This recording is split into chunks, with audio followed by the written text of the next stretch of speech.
안녕하세요. 가크타 일본어의 가크입니다. 잘들 지내고 계셨죠? 또 너무 오랜만에 인사를 드리게 되었는데요. 지난번에 같이 공부를 했던 아기상어에 대해서는 충분히 듣고 또 따라 부르는 연습 해보셨나요? 이번 시간에는 지난번에 아기상어에서 많이 나왔었던 일본어 장음 법칙에 대해서 자세하게 한번 살펴보기로 하겠습니다. 장음쯤이야! 라고 생각하시는 분들도 분명히 계실 텐데요. 자, 일본어 장음 제대로 발음하고 계신가요? 네, 제가 학생들을 가르치다 보면은 의외로 이 장음 발음이 안 되는 경우가 굉장히 많이 있습니다. 본인은 장음 발음을 내고 있다고 생각을 하지만 그 부분이 충분하게 발음이 되지 않았을 때 의미가 전혀 달라질 수가 있기 때문에 이런 부분들에 대해서는 확실하게 연습이 많이 필요하겠고요. 자, 나는 장음쯤이야 라고 생각하시는 분들 다음 장에서 확실하게 알고 있는지 그 부분을 체크를 해보셨으면 좋겠고요. 만약에 그 부분에 대해서 나는 확실하게 구분을 하고 있어 라고 하신다면 그 다음 장음 법칙에 대한 자세한 설명은 듣지 않으셔도 되겠고요. 다음 장에서 한번 어느 정도 차이를 구분하고 있는지 확인해 보도록 하겠습니다. 네, 단어 구분이 되시나요? 자, 왼쪽이 장음이죠. 자, 한번 읽어보겠습니다. 쿠키, 쿠키, 교다이, 교다이, 쇼다이, 쇼다이, 주요, 주요, 교도, 교도, 고다이, 고다이, 비르, 비르. 자, 단어 구분 확실하게 되셨나요? 네, 그러면 이번에는 기본 장음 법칙에 대해서 자세하게 살펴보고요. 조금 전에 나왔던 단어에 대해서는 마지막 부분에서 좀 체크를 해보도록 할게요. 자, 첫 번째, 아단과 아가 만났을 때죠. 자, 아와 아가 연달아서 왔을 때, 그죠? 같은 모음이 연달아서 왔을 때는 모음을 두 번 발음하지 않고 그냥 한 번으로 끌어준다. 아로 끌어준다라는 거죠. 자, 오까아상 아단에 아가 왔는데 여기에서 오까아상 두 번 발음하지 않고요. 오까아상 하고 끌어주죠. 자, 오바아상 마찬가지였죠. 오바아상 길게 하면 길게 했을 때 할머니, 짧게 하면 오바상이라고 하면 아줌마, 숙모, 이모 뭐 이런 게 된다 그랬죠. 다음 두 번째. 자, 2단 뒤에 이가 왔을 때, 자, 모음 이에 이가 왔을 때, 연달아 와서 왔을 때, 이 경우에도 자, 이 장음으로 끌어준다라는 거. 자, 오니 이상이라고 해서 형, 오빠죠. 자, 두 번 끌어주지 않고 오니 이상 하고 장음 처리된다라는 거. 자, 오지 이상도 마찬가지였죠. 오지상 짧게 하면 삼촌, 아저씨가 된다 그랬죠. 길게 오지 이상 하면 할아버지. 라는 뜻이 된다라는 거 장음 발음 충분히 내주셔야 되겠죠. 다음 세 번째, 자, 우단 뒤에 우가 오는 경우입니다. 자, 쿠우끼 같은 모음 우와 우가 왔을 때 우우 쿠우끼 라고 발음하지 않고 쿠우끼 해서 장음 발음해 준다라는 거. 자, 이것도 마찬가지죠. 스지 숫자라는 표현이고요. 쯔가 라고 해서 통과 라는 뜻이죠. 자, 한자 한번 써보도록 할게요.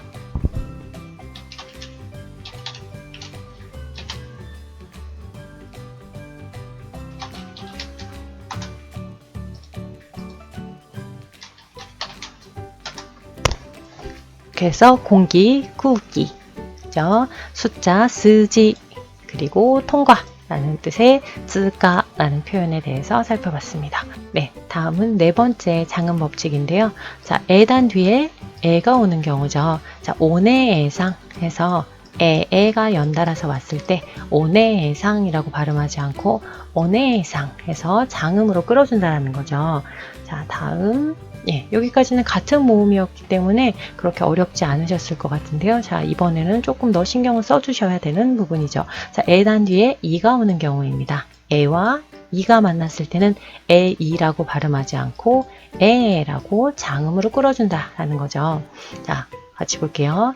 자, 센세, 요 발음 선생님이라는 뜻의 센세, 센세이 라고 발음하지 않죠. 자, 다음 볼게요. 자, 유명하다 라고 할 때 유메이 라고 발음하지 않죠. 유메 라고 해서 장음 발음으로 끌어준다는 거. 자, 도케 장음 발음해주죠. 토케이라고 하지 않죠. 자, 히라이켄의 노래 중에 토케이라고 발음되는 부분이 있기는 한데 노래의 가사에서는 음율을 맞춰주기 위해서 토케이 뭐 이런 식으로 발음을 하는 경우도 있기는 한데요. 보통 회화체에서는 에라고 해서 장음 발음으로 토케라고 끌어준다라는 거. 다음, 자, 케이자이라고 하지 않죠. 자, 보통 배울 때 이와 에단과 이가 만났을 때 장음이 된다라고 해서 센세 뭐 이런 거는 굉장히 발음 잘 하시는데요. 또 조금만 다른 단어들이 나오면 케이자이라고 읽는 경우가 분명히 생기거든요. 그래서 이럴 경우에는 케이자이라고 해서 경제라는 뜻이 되죠. 자, 이것들도 한자 한 번씩 써볼게요.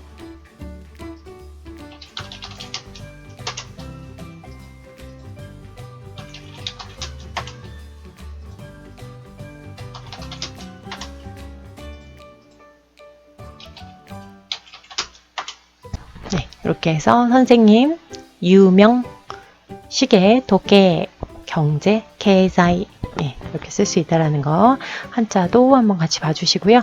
자, 다음은 5번째 법칙입니다.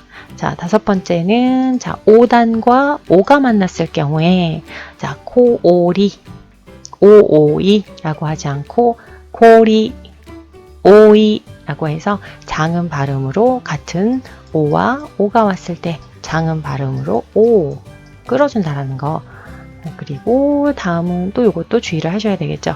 이것도 같은 모음이 아니고 조금 다르게 나오죠. 자, 5단 뒤에 우가 오는 경우입니다. 자, 대표적인 게 오또오또라는 표현이죠. 오와 우가 왔을 때 오또우또 가꼬우라고 발음하지 않고요. 오또오또 그래서 장음 발음 가꼬라고 해서 장음으로 끌어준다라는 거. 예, 이 5개에 대해서 기본적으로 기억을 하시고 장음 발음 충분히 내주어야 한다라는 거 기억을 해주시면 될 것 같습니다. 다음 장에서 첫 번째 장에서 나왔었던 단어들의 차이에 대해서 한번 살펴보도록 하겠습니다. 쿠키, 쿠키 무슨 뜻이었죠? 공기라는 뜻을 쓰고 싶으면 쿠키라는 표현 길게 읽어주시면 되고요. 쿠키, 줄기라는 뜻이죠. 짧게 쓸 때는 줄기가 됩니다. 두 번째, 교다이, 네, 형제라는 뜻이죠. 교다이, 거대하다 라고 할 때 교다이 라는 표현이 되죠. 난닌 교다이 데스까? 라고 했을 때 형제가 어떻게 되세요? 형제가 몇 분이세요? 라는 표현 쓸 때 난닌 교다이 데스까? 하면 예, 물론 한국 사람과 교류를 많이 하거나 또 외국인을 많이 접해본 일본인의 경우에는 대충 이런 뜻이겠구나 라고 추측해서 그냥 대답을 하는 경우도 굉장히 많이 있는데요. 그렇지 않은 경우에는 못 알아듣는 경우도 굉장히 많다라는 거죠. 다음 볼게요. 쇼다이, 쇼다이, 그죠? 초대하고 싶어요. 예. 今週時間どうですか? うちに招待したいんですが라고 했을 때 자, 우리 집에 초대하고 싶어요 라고 했을 때 招待したいんですが서체하고 싶어요. 뭔가 이상하죠. 물론 알아는 들을 거예요. 그죠? 쇼따이를 잘못 발음했나 보다 라고 하겠지만 알아들을 수 있는 경우가 있고요. 굉장히 헷갈려하는 경우도 많이 있죠. 예, 볼게요. 자, 다음은 주요, 주요. 예, 수요가 많습니다. 예, 고래노 주요가 오이 데스 라고 하면 이거의 수요가 많습니다 라는 말을 하고 싶은데 고래노 주요가 오이 데스 반대로 했을 경우 이거에 중요한 게 많다고? 뭐지? 무슨 소리지? 못 알아듣겠죠. 확실하게 주요, 주요 구분을 해주셔야 되고요. 다음 볼게요. 다음은 자 공동, 교도라고 했을 때 자 공동생활, 교도생活라고 하죠. 교도라고 읽으시면 되는데요. 교도생活라고 해버리면 거동생활 무슨 소리지? 못 알아듣겠죠. 짧게 읽었을 때는 거동이라는 뜻이 됩니다. 자, 다음 자, 고다이, 와타시토 고다이 시마쇼 라고 했을 때 저랑 교대해요 라고 했을 때 고다이라는 표현 자, 고다이 시마쇼 자, 뭐죠? 고체하자고? 뭔 소리지? 그죠? 고체, 고다이가 되고요. 고다이, 교대라는 뜻이 됩니다. 자, 마지막 거는 많이들 아실 것 같은데요. 비르, 길게 했을 때는 맥주가 되고요. 비르, 짧게 했을 때는 그죠? 빌딩이 되죠. 비르가 가이타인 데스가 라고 했을 때 자, 맥주 좀 사고 싶은데요 라고 하고 싶은데 미르가 가이타인 데스가 라고 하면 빌딩을 사고 싶다고? 뭐 이런 표현이 될 수가 있겠죠. 전혀 달라질 수가 있기 때문에요. 물론 뭐 회화체에서 그냥 편하게 발음을 했을 때는 뭐 친구 사이거나 격이 없는 사이거나 대충 이렇게 추측해서 알아들을 수 있지만 중요한 자리에서 이런 장음 하나로 의미가 전혀 달라질 수 있는 경우들이 있기 때문에 그런 부분들에 주의를 하셔야 된다라는 거죠. 자, 그러면 마지막으로 몇 개만 더 볼까요? 자, 장음에 따라서 의미가 전혀 달라지는 경우. 자, 이것도 한번 볼게요.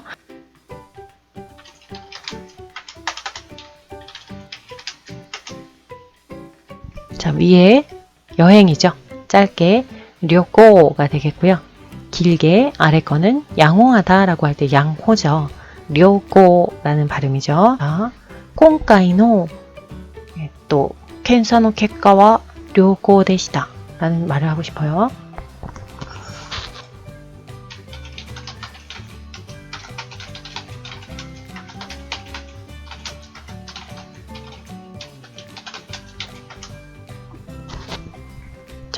그죠? 자, 이번 검사 결과는 양호했습니다 라는 말을 하고 싶어요. 그런데 콩카이노 켄사노 켓가와 료꼬 데시다 하면 일본 사람들이 못 알아듣습니다. 자, 이번 검사 결과는 료꼬 데시다. 여행이었습니다. 갑자기 여행이 왜 나오지? 라고 하는 사람들도 분명히 있습니다. 물론 알아듣는 사람들도 있겠죠. 아, 이거 잘못 발음했구나 라고 하는 경우도 있겠지만 이렇게 못 알아듣는 경우가 많다라는 것. 한 개만 더 볼게요. 자, 쇼리. 쇼리. 써보겠습니다.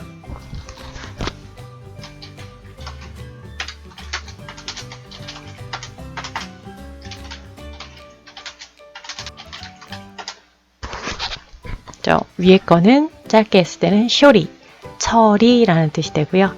아래 거 쇼리 길게 하면 승리라는 뜻이 되게 됩니다. 자, 또 와타시가 테키토니 쇼리 시마시다. 제가 적당히 처리했습니다. 한번 써볼게요.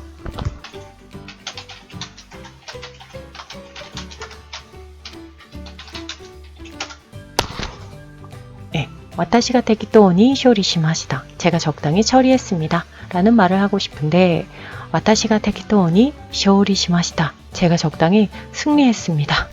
그죠? 전혀 이상한 말이 돼버리는 거죠. 네, 그래서 이 장음 발음 하나에 따라서 이렇게 전혀 다른 의미가 될 수 있다라는 거를 조금 더 유의를 하시고요. 앞으로는 일본어 발음을 하시는 데 있어서 장음 발음에 조금 더 신경을 써주시면 좋을 것 같습니다. 그러면 이 정도로 해서 오늘 장음 법칙에 대해서 살펴봤는데요. 장음 발음이 얼마나 중요한가라는 거 충분하게 이제 이해를 하셨으리라고 믿고 이 정도로 마치겠습니다. 끝까지 들어주셔서 감사합니다.